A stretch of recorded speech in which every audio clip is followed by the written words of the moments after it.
Israeli PM की फिलिस्तीन को धमकी, ब्रेक करिए इस वक्त की बड़ी खबर। दुश्मन भारी कीमत चुकाएगा, नेतन्याहू ने कहा। राहुल, इसके साथ आप वो वाले और रॉकेट अटैक के शॉट्स मिक्स करिएगा ब्रेकिंग के साथ, प्लीज लेके आइए। ऐसा अंजाम होगा जो उसने कभी नहीं सोचा होगा। हम युद्ध में हैं और जीतेंगे, नेतन्याहू ने कहा।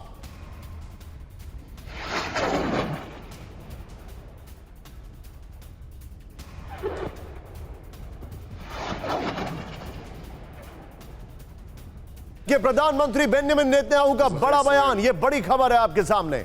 ये देखिए, इस सब के बीच में एक और बड़ी खबर, सीधे ब्रेक करिए। फिलिस्तीन हमले के बाद वॉर अलर्ट, ब्रेक करिए इस वक्त की बड़ी खबर। इजराइल ने जारी किया war alert with the video. Israel के आर्मी बेस में घुसे हमास के लड़ाके, हमास का ऑपरेशन अल-अक्सा फ्लड जारी।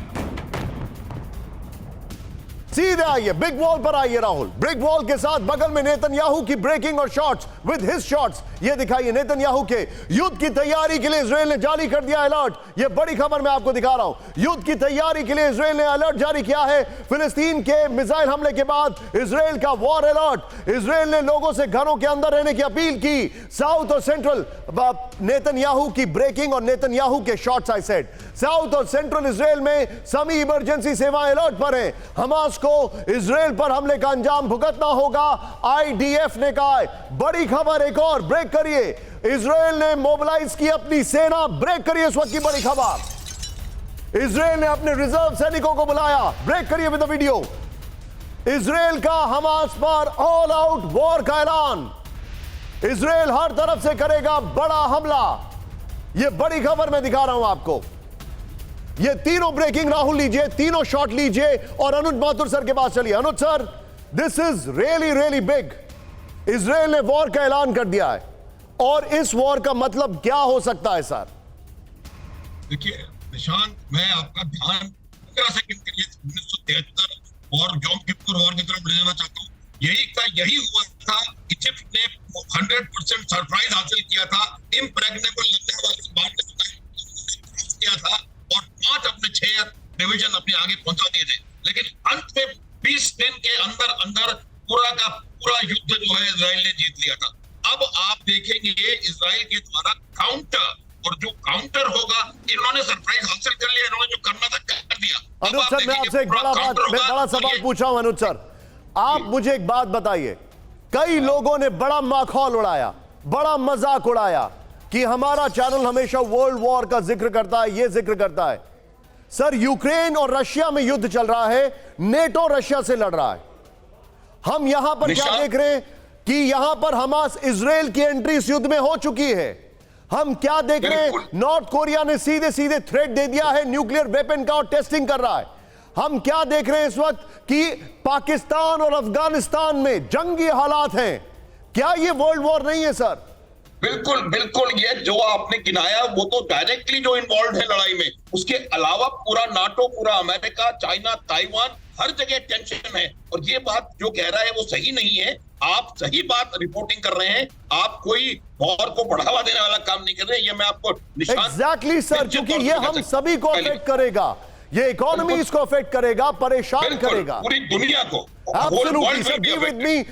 बड़ी खबर आ रही है इस वक्त की, सबसे बड़ी खबर, गाजा पट्टी में इजराइल का एयर स्ट्राइक। ब्रेक करिए, सीधे आइए। हमास के लड़ाकों पर एयरफोर्स का अटैक, ब्रेक करिए विद द वीडियो। राहुल, बड़ी सेना के साथ गाजा में घुसा इजराइल। यह बड़ी खबर। इजराइल ने पूर्ण युद्ध की घोषणा कर दी है। यह बड़ी खबर, बहुत बड़ी खबर है। इस सब के बीच में एक और बड़ी खबर, ब्रेक करिए। हमास से इजराइल का बदला शुरू, ब्रेक करिए इस वक्त की बड़ी खबर। हमास के 21 ठिकानों पर इजराइल का हमला। राहुल, नॉर्मल ब्रेकिंग और शॉर्ट प्लीज लेके आइए। यह हमास से इजराइल का बदला शुरू, यह देखिए जरा। हमास के 21 ठिकानों पर इजराइल का हमला। हमले में हमास के 17 मिलिट्री बेस तबाह हो गए।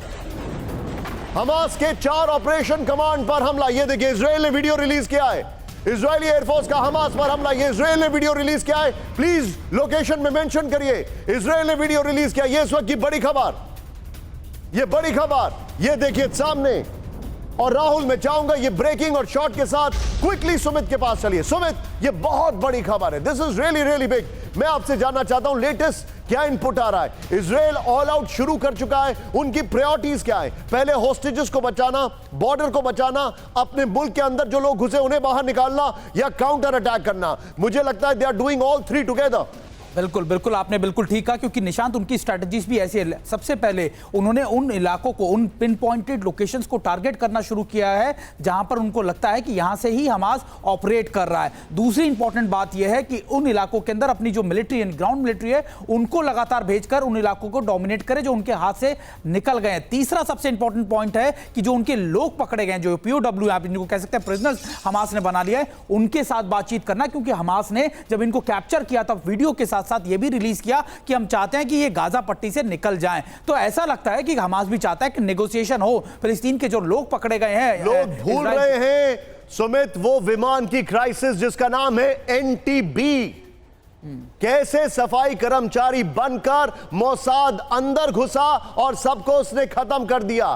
People are forgetting NTB। लेकिन निशांत अब ये बात पुरानी हो गई। अब ये बात है कि हमास का अपर हैंड है। हमास ने ना सिर्फ इन इलाकों को कैप्चर किया, उनके मिलिट्री इक्विपमेंट को कैप्चर किया है, उनके लोगों को इतने बड़े मैसिव स्केल पर कैप्चर किया है। तो अब अपर हैंड हमास का है। लेकिन अगर एयर स्ट्राइक्स करता भी है इजराइल, अगर इजराइल ताबड़तोड़ अग्रेसिव वो भी करता है, पोस्टरिंग भी करता है, तब नुकसान इजराइल को है। और इजराइल ये बात जानता है कि उनको ना सिर्फ अपने कैप्चर पकड़े हुए लोगों को वापस लाना है, बल्कि उन इलाकों में लेकिन जिसने भी इजराइल को पढ़ा है, समझा है, वो नहीं भूल सकता है वो विमान क्राइसिस जब NTB को हाईजैक किया था, सफाई कर्मचारी बनकर अंदर घुसे थे और वापस कब्जा किया था। म्यूनिक ओलंपिक सबको याद होगा, क्या किया था इजराइल ने। मतलब जो अलग अलग जाके, उसके ऊपर तो बाकायदा एक फिल्म भी बनी, आप चाहें तो देख सकते हैं।